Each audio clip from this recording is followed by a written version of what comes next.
요한복음 1장 43절로 51절 우리 다 같이 한 목소리로 합독하겠습니다. 이튿날 예수께서 갈릴리로 나가려 하시다가 빌립을 만나 이르시되 나를 따르라 하시니 빌립은 안드레와 베드로와 한 동네 벳세다 사람이라. 빌립이 나다니엘을 찾아 이르되 모세가 율법에 기록하였고 여러 선지자가 기록한 그 일을 우리가 만났으니 요셉의 아들 나사렛 예수라. 나다니엘이 이르되 나사렛에서 무슨 선한 것이 날 수 있느냐. 빌립이 이르되 와서 보라 하니라.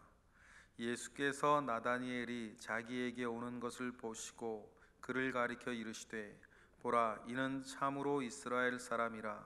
그 속에 간사한 것이 없도다. 나다니엘이 이르되 어떻게 나를 아시나이까. 예수께서 대답하여 이르시되 빌립이 너를 부르기 전에 내가 무화과 나무 아래에 있을 때에 보았노라. 나다니엘이 대답하시되 랍비여, 당신은 하나님의 아들이시요 당신은 이스라엘의 임금이로소이다. 예수께서 대답하여 이르시되 내가 너를 무화과 나무 아래에서 보았다 함으로 믿느냐. 이보다 더 큰 일을 보리라. 또 이르시되 진실로 진실로 너희에게 이르노니 하늘이 열리고 하나님의 사자들이 인자 위에 오르락 내리락 하는 것을 보리라 하시니라. 아멘. 예수님께서 이 땅에 오시고 또 예수님께서 이 땅에서 하고자 하시는 일들을, 그 일을 한 가지를 한마디로 우리가 얘기하라 그런다 그러면 그것은 하나님의 나라를 이루는 것입니다. 하나님의 나라가 이 땅에 임하도록 힘쓰고 애쓰고 하나님의 나라를 이 땅에서 시작하고 성취하는 그 일이 예수님이 이 땅에서 하기 원하셨던 그 한 가지 일 아니겠습니까? 그 일을 위해서 예수님이 이 땅에 오셨다 한다면 중요한 것은 뭐냐면 육으로 이 땅에 오셔서 그 일을 시작하신 예수님의 뒤를 이어서 예수님의 뜻과 같이, 예수님의 한 가지 그 일과 같이 그 일에 동참하고 동역하고 그 나라를 시작하는 그 사람들이 모이고 자라고, 그리고 예수님께서 이 땅에 계시지 아니하신 그 시간 이후로 예수님이 하고자 하셨던 그 일들을 계속해서 이루어 나가려 하는 사람이 필요한 거죠. 그래서 팔레스타인 가나안 땅, 그 갈릴리 지역에서 시작된 하나님의 나라가 전 세계, 전 지구적으로 전 세대에 걸쳐서 펼쳐지고 이어져 가려면 반드시 그 일들을 이어가는 사람들이 있어야 되는 것입니다. 이는 오늘 저와 여러분들도 마찬가지죠.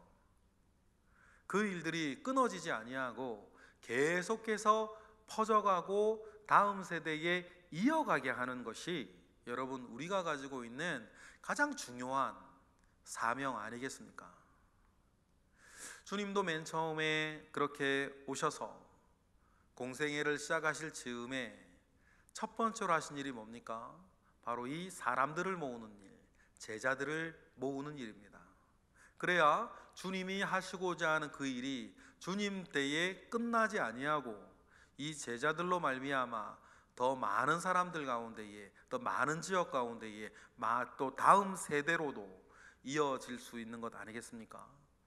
그 일을 위해서 오늘 우리가 읽은 본문은 주님이 제자들을 모으시는 그 장면이겠습니다. 그래서 기라성 같은 이름들이 이제 하나둘 등장하고 있습니다. 그런데 한편으로는 이 제자들에게도 뭐가 필요합니까? 시간이라는 것이 필요합니다. 자라남의 시간이고, 그리고 맨 마지막에는 성령 받는 시간들이 필요하죠. 그 어떤 사람도 처음부터 자기 몫을 시작할 때부터 다 감당하는 사람은 없습니다. 맨 처음에 부르심을 얻고 부르심에 합당하게 자라나는 시간들이 필요합니다. 배우는 시간이 필요하고 훈련하는 시간이 필요합니다. 그러면서 자기가 누구이고 내가 무엇인지 알아가는 시간들이 필요합니다. 여러분, 아는 것과 믿는 것의 하나를 이루어 그리스도의 장성한 분량으로 자라나야 한다고 말했습니다. 그러면 여러분, 우리도 마찬가지입니다. 알아가는 시간들이 필요합니다. 여러분, 그래서 공부하셔야 돼요. 주님을 공부하셔야 됩니다. 말씀을 공부하셔야 돼요. 이거 해야겠다는 마음가짐으로서는, 생각으로는 안 됩니다. 실제로 시간을 내고 공부해야 되는 거죠. 주님이 어떤 분이신지 아셔야 됩니다. 우리 하나님이 어떤 분인지 아셔야 돼요. 그리고 아는 것으로는 그것도 부족하지요. 내가 알고 있는 그것을 깨닫고 살아야 됩니다. 살기 위해서 훈련해야 돼요. 혼자로 안 되니 주변 사람들과 더불어서 영적인 생활을 훈련하셔야 되는 거죠. 어떻게 교회 생활하고 어떻게 신앙생활 하는지 배우고 훈련해야 되는 것입니다. 그래서 바울이 말하는 거죠. 아는 것과 믿는 것의 하나를 이루어 그리스도의 장성한 분량으로 자라가라. 그래서 자라가는 사람이 있고 자라가지 못하고 그 자리에 있는 사람이 있어요. 성인아이 같은 사람이 있습니다. 심리학적으로 따지면 몸은 성인인데 그 속사람은 자라지 못해서 어린아이 같은 사람들이 있어요. 나이하고는 상관없고 사실은 교회 다니는 그 시간하고도 연륜하고도 상관이 없어요. 실제적으로 내가 알아가는 시간과 내가 믿어가는 그 시간들이 얼마나 내 속에 실제적인 훈련에 되어 쌓여져 있는가, 그것이 중요하겠죠. 그래서 예수님의 제자들도 예수님과 함께하는 3년의 동거동락하는 그 시간은 아는 것과 믿는 것의 하나를 이루어 그리스도의 장성한 분량, 마치 그리스도와 같이 그리스도가 하시는 마음, 그리스도가 하시는 일, 그 일들을 감당할 수 있는 마음과 사람으로 여러분 이어지게 되어지는 그 시간들이 이분들에게도 필요했습니다. 그 사람들이 모이는 시간, 주님이 그러한 사람들을 모으는 장면을 오늘 우리는 읽었습니다. 그리고 온 43절에 보니까 빌립을 만나서 이렇게 이야기를 하시죠. 우리 43절 읽어보겠습니다. 이튿날 예수께서 갈릴리로 나가려 하시다가 빌립을 만나 이르시되 나를 따르라 하시니. 여러분, 예수님 주변에 사람들이 얼마나 많이 있었습니까? 만나는 사람들이 얼마나 많이 있었어요. 그런데요, 예수님은 만나는 모든 이에게 나를 따르라고 말하지 않으셨어요. 여러분, 분명히 하나님으로부터의 부르심이 있습니다. 성직자로서의 부르심뿐만 아니라 하나님께서 지금도 우리 교회를 통하여서도 여러분들의 삶 통해서도 하나님의 부르심이 있어요. 여러분들이 하실 수 있는 것이 있습니다. 하나님께서 은혜 가운데에 거룩한 부담감, 거룩한 책임감을 나에게 느끼게 하시는 부분들이 있어요. 여러분, 부르심이라는 것이 있습니다. 그래서 그 부르심 가운데에 예수님은 그 빌립이라고 하는 사람을 나를 따르라, 나의 제자가 되라 라고 말씀을 하셨어요. 그런데 그 부르심에 합당한 사람들의 특징이 있습니다. 거절치 않아요. 주저하지 않습니다. 마태도 그렇고 오늘 본문의 빌립도 그래요. 바로 따르죠. 44절에 보니까 빌립은 안드레와 베드로와 한 동네 베세다 사람이라 그랬습니다. 갈릴리 호숫가에서 베세다는 어부들의 도시로, 어부들의 마을로 유명한 동네였어요. 베세다. 헬몬산에서 내려오는 그 강물, 그 요단강 상류에서 갈릴리 호수로 이렇게 그 헬몬산에서 내려오던 물이 흘러 들어갈 때 그쪽 오른쪽 편에 있는 동네가 베세다였거든요. 그러면 헬몬산의 만년산의 찬물과 그 갈릴리 호수의 따뜻한 물들이 만나서 바다로 따지면 난류와 한류가 이렇게 딱 만나는 곳이라 어종이 풍부했고 물고기가 많았던 곳이라 베세다는 마을로 유명했고, 또 그리고 그 요단강 상류 건너편 가버나움에는 소금으로 생선을 절이는 공장이 있었기 때문에 벳세다와 가버나움은 마치 짝이 되는 동네처럼 그 갈릴리호수에서 나오는 그 물고기들로 온 팔레스타인 지역에 장사하고 공급하는 그런 도시로 유명했죠. 그래서 벳세다 어부라 그러면 갈릴리를 주름잡던 노련한 어부들이었어요.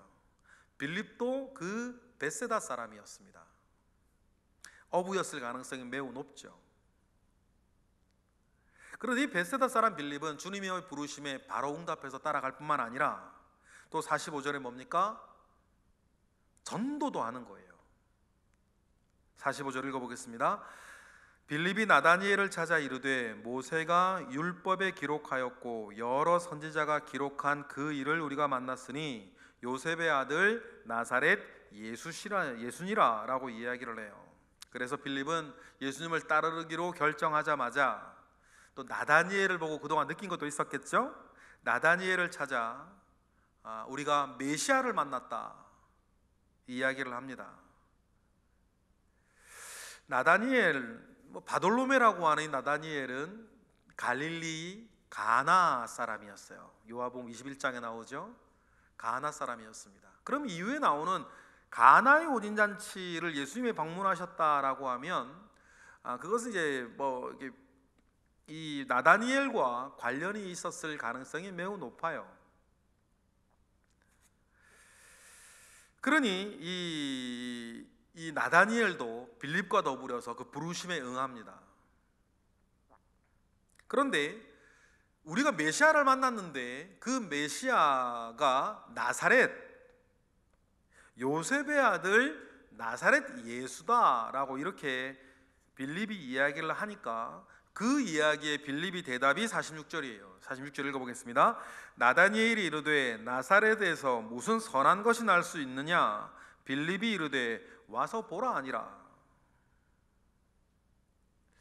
나사렛은 작은 마을이어서 그렇기도 했겠고 또 메시아 예언과 관련되어져서 나사렛 관련 어떤 예언들이 그렇게 없으니 나다니엘은 나사렛에서 무슨 선한 것이 날 수 있겠냐?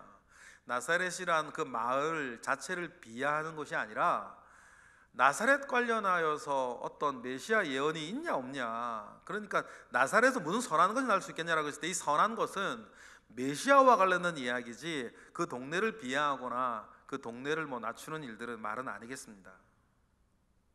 그런 이야기를 듣고 빌립이 한 말이 뭡니까? 와서 보라. 여러분, 우리가 교회 생활하고 신앙생활할 때에 가장 중요한 것은 뭐냐면 그 속에 내 확신, 내 은혜, 내 행복, 내 소망이 있어야 돼요.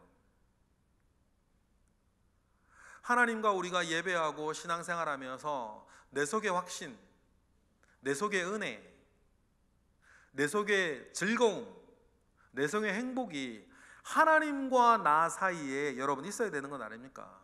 그래야지 빌립과 같은 말을 할 수 있어요. 와서 보라. 너도 예수 믿어봐라. 너도 교회 다녀봐라. 너도 말씀 묵상해보고 너도 기도해봐라. 하나님으로부터 여러분 받는 그러한 은혜가 여러분 우리 가운데 있고 또 풍성하기를 원합니다. 그리고 여러분 우리도 말할 수 있는 것 아닙니까? 와서 보라. 예수 믿어보라. 예수님 만나보라. 여러분, 그 은혜와 그 확신은 하나님께서 우리에게 주시는 것일 뿐만 아니라 우리의 마음이 가난해져서 하나님께서 우리에게 주시는 작은 은혜로 말미암아도 감사하고 감격할 수 있는 그러한 역사가 우리 가운데 있기를 원해요. 빌립이 지금 여러분 예수님에 대해서 얼마나 많은 걸 보았고 얼마나 많은 걸 경험했겠습니까? 그러나 주님 앞에 겸손한 마음, 주님 앞에 작은 마음, 발목까지 오는 은혜, 우리가 에스겔서에서 묵상한 것처럼 내 머리를 넘는 큰 강이 아니라 하더라도 내 발목에서 찰랑찰랑거리는 은혜로도 여러분 감격하고 감사하고 살 수 있는 그 가난한 마음, 여러분 그 마음이 우리 가운데 있기를 원합니다. 그러니 그 은혜 가운데 빌립이 말하죠. 나다니엘에게 와서 보라. 얼마나 좋은지, 그분이 누군지 와서 보라 라고 말하는 것입니다.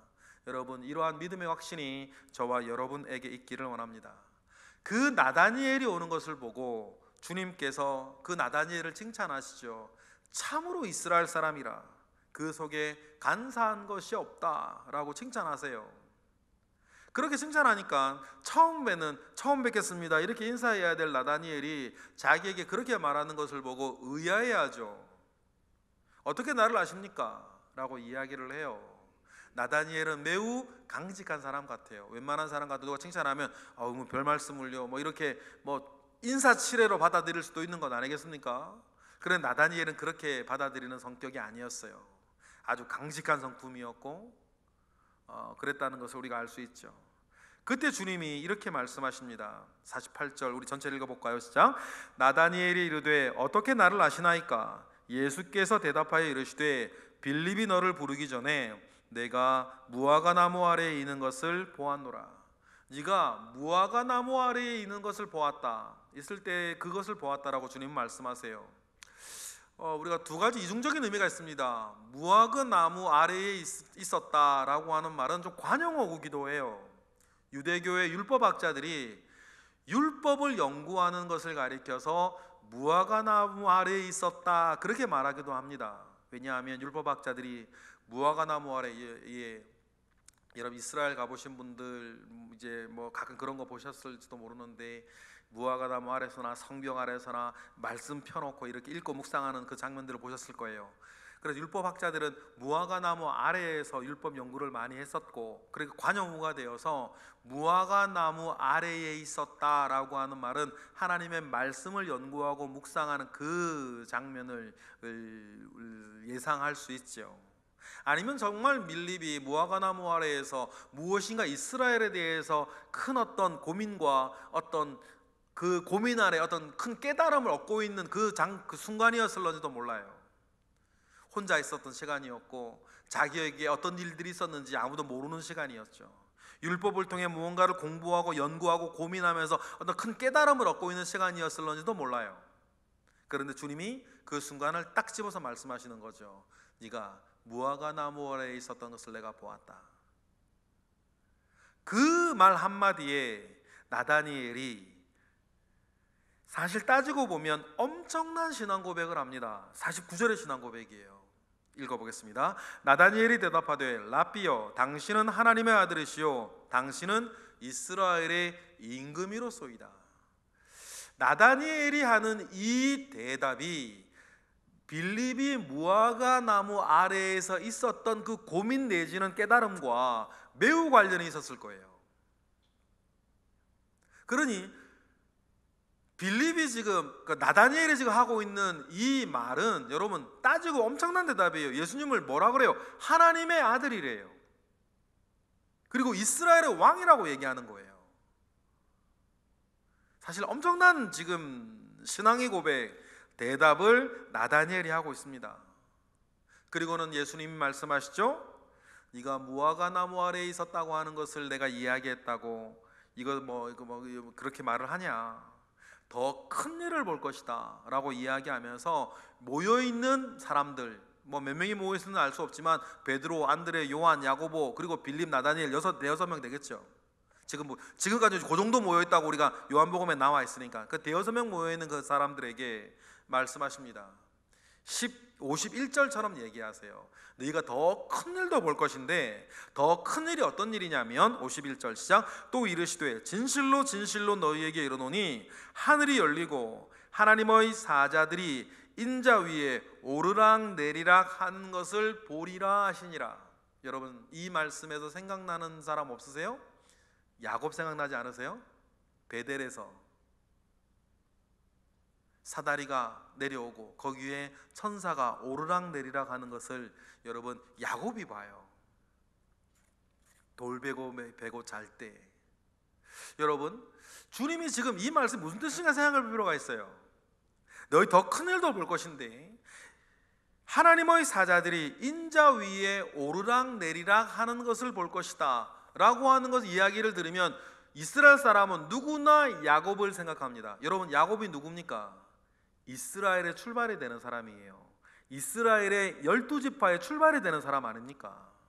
그러면 주님께서 야곱에 빗대어서 말씀하시죠. 너희들이 더 큰 일을 볼 것인데, 그것은 야곱이 경험했던 일과 비슷한 그 상상이다. 비슷한 일들이 될 것이다.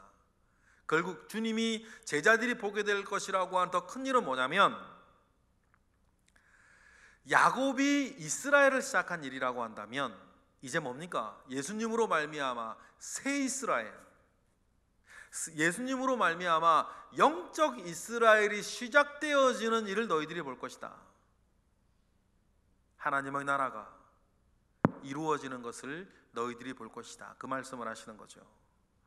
여러분, 이 일에 오늘 본문에 등장하는 빌립과 나다니엘, 어제 본문에 나왔던 안드레, 야고보, 요한, 베드로, 이런 이들이 주님께서 말씀하시는 이 일들을 보고 또 이 일들을 행하고 이 일들을 시작하여서 오늘 우리에게까지 이르게 한 첫 번째 사람들이 되었던 것입니다. 여러분, 이처럼 모든 이야기는 작은 점에서부터 시작하는 것 아닙니까? 오늘도 마찬가지라고 생각해요. 모든 이야기는 작은 점 하나를 찍는 것서부터 시작합니다. 그러면 여러분, 저나 여러분들이나 오늘 내가 나의 삶을 통해서 그 점 하나 시작할 수 있는, 그래서 선한 이야기들이 여러분들이 오늘 찍는 그 점 하나로 시작되어질 수 있도록 주님 앞에 서고 또 그것을 믿으며 오늘도 굴하지 아니하고 믿음의 길을 걸어가시는 저와 여러분 되시기를 축복합니다. 하나님께서 분명히 여러분들을 통해서 이루어 가실 일이 있습니다. 그 일들을 믿고 온전하게 살아가 승리하시는 저와 여러분 되시기를 주님의 이름으로 축복합니다. 기도하겠습니다. 할렐루야. 하나님 아버지의 크신 은혜와 능력이 우리 가운데 있습니다. 주님이 시작하셨던 새 일들을 오늘 우리는 읽고 묵상하고 있습니다. 이렇게 시작되어진 일이 우리에게 어떤 엄청난 일이었는지, 전 세계적으로 어떤 일을 이루어내셨는지 우리는 그 속에 살고 있습니다. 동일하게 하나님께서 지금도 우리를 통하여서 은혜 가운데에, 믿음 가운데에, 복음 가운데에 찍어 시작하시고자 하는 새 이야기가 있음을 믿습니다. 그 일들 가운데에 우리도 동참케 하시고 주님의 크신 은혜와 능력 가운데에 살게 하시옵소서. 하나님, 이 시간 드려지는 각종 예물들이 있습니다. 일본 선교 예물부터 시작하여서 각종 예물들 주님 기억하여 주시고, 하나님 아버지의 크신 은혜와 능력 가운데에 온전함을 이루는 예물들 되도록 역사하시옵소서. 드려지는 일천번제와 11조와 각종 감사 예물들을 주님 기억하시고, 하나님 아버지의 크신 은혜와 능력이 가득한 날 되도록 주님 역사하옵소서. 지금 이후에 드려지는 우리의 기도 가운데 주님 응답하시옵소서. 하나님께서 결국 새 일을 시작하실 줄 믿으오니 그 모든 일들 가운데 함께 하시옵소서. 예수 그리스도의 이름으로 감사하며 기도드렸나이다. 아멘.